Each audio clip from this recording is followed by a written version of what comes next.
Ito na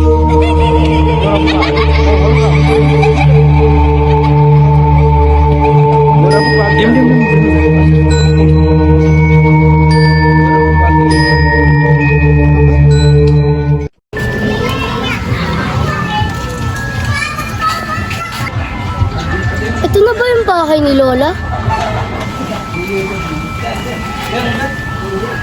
Tao po!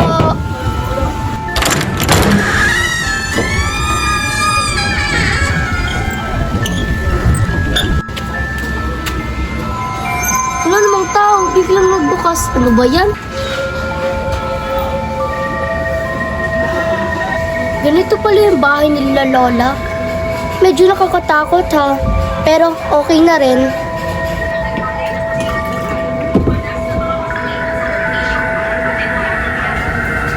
Saan kaya dito yung kwarto ko?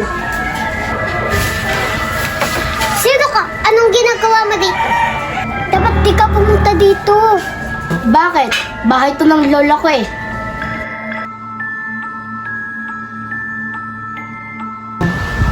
Asa na kaya yung batang nagsabi na wag na ako pumunta dito?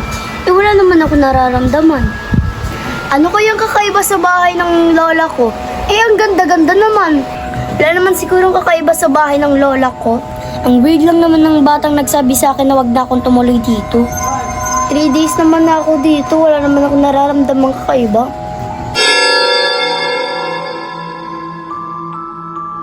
Makatulog na nga't anong oras na rin?